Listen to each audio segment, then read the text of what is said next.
Alexander Isak's transfer to Liverpool has changed absolutely everything in football.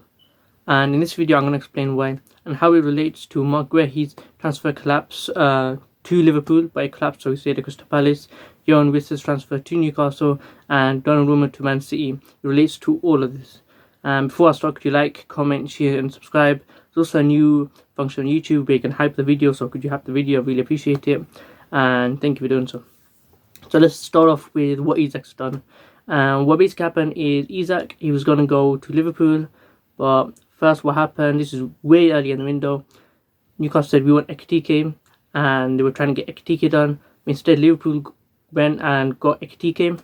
So what Newcastle did is like, okay, we're not going to sell Isak, and unless we get like a decent amount of money, and we're probably not going to sell to Liverpool. And what happened is Isak, after that, he was okay beforehand, did nothing bad. He thought, Newcastle were going to get Ekitike, then Liverpool would go get Isak, but that didn't happen. So what Isak did, literally like a day after Ekitike was announced, is what he did was he kicked up fast. He didn't go to training. Newcastle sent him to the under-21s. He caused basically a lot of havoc for Newcastle and Eddie Howe. And in the end, he did complete his move to Liverpool with a lot of fuss, a lot of annoyance from Newcastle fans. And basically what happened was he was really disrespectful to the club, and eventually he forced through his move to Liverpool. And what this really meant was he was really disrespectful, and he eventually got his move to the club. And it's kind of set like a precedent, a standard for other footballers to actually do the same now. And the players are going to be like, okay, if Isak got his move and really disrespectful, I'm going to do them. Forget the club.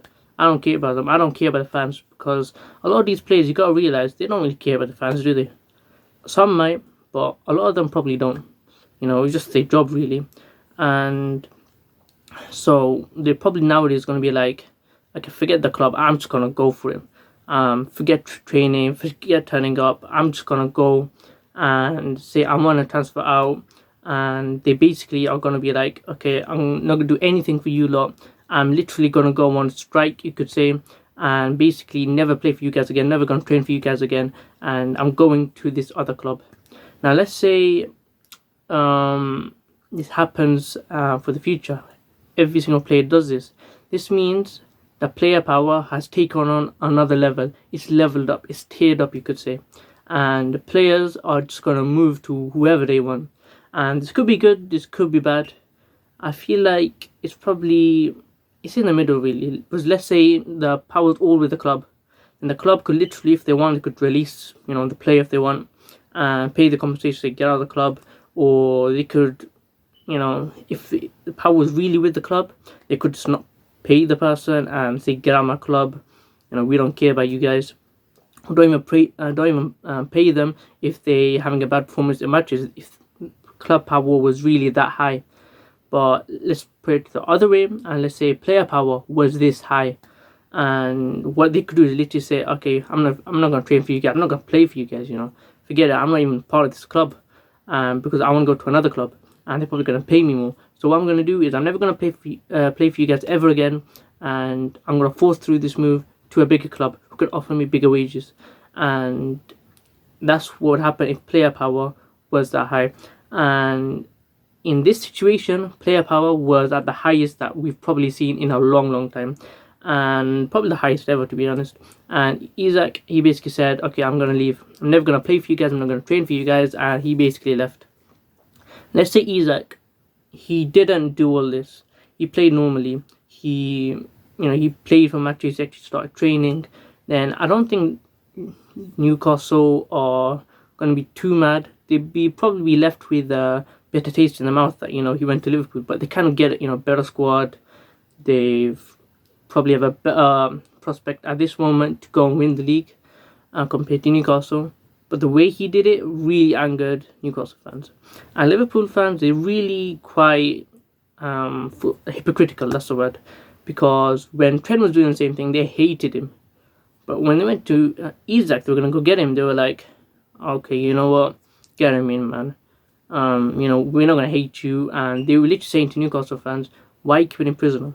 And I totally get Newcastle side. I kind of get Isak's side, but that's eventually what kind of happened.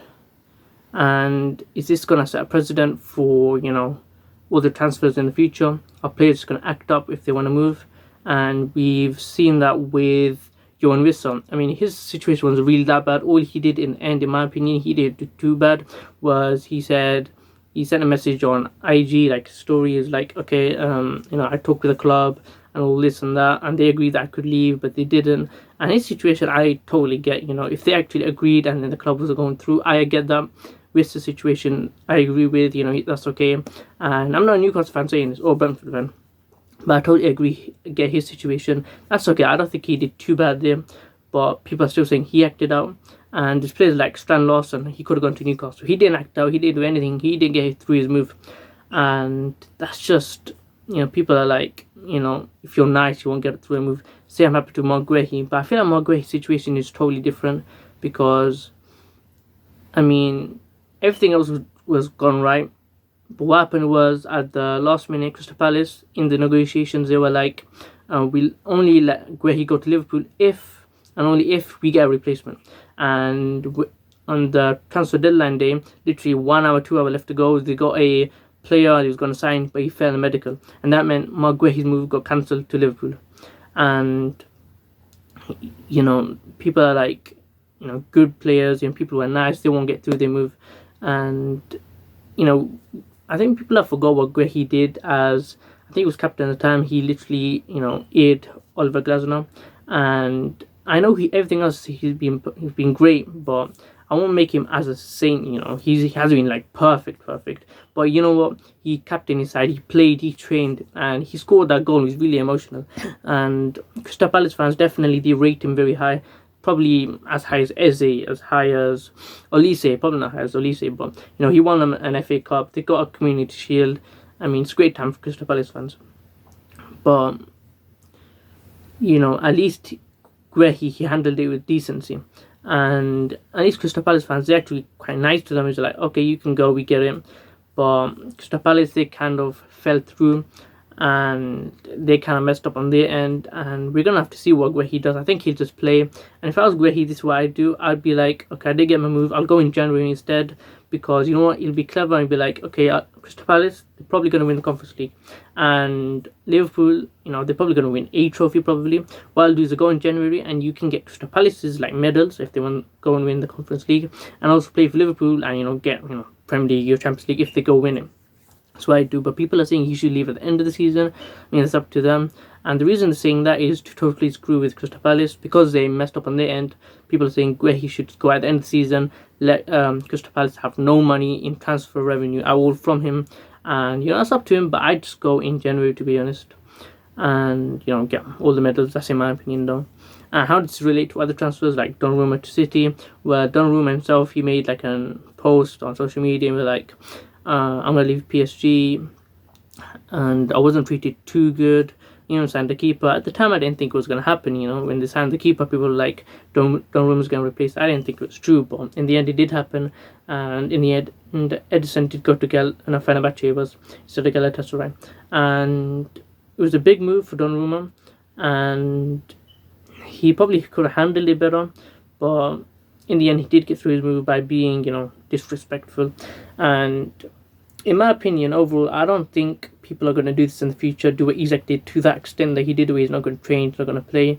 Like, imagine if I was working, like, in an office or something, and then I was like, okay, I'm not going to, work at the computer, I'm not going to help, with the other activities, with the colleagues, whatever, and I'm still getting paid. That would be crazy.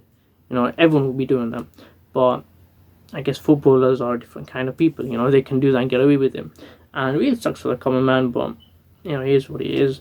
But anyways, overall, I'm saying I don't think people are going to copy and do what Isak did to the extent that he did, because I feel like when he goes back to Newcastle, not like go back to Newcastle, back to play against Newcastle at St.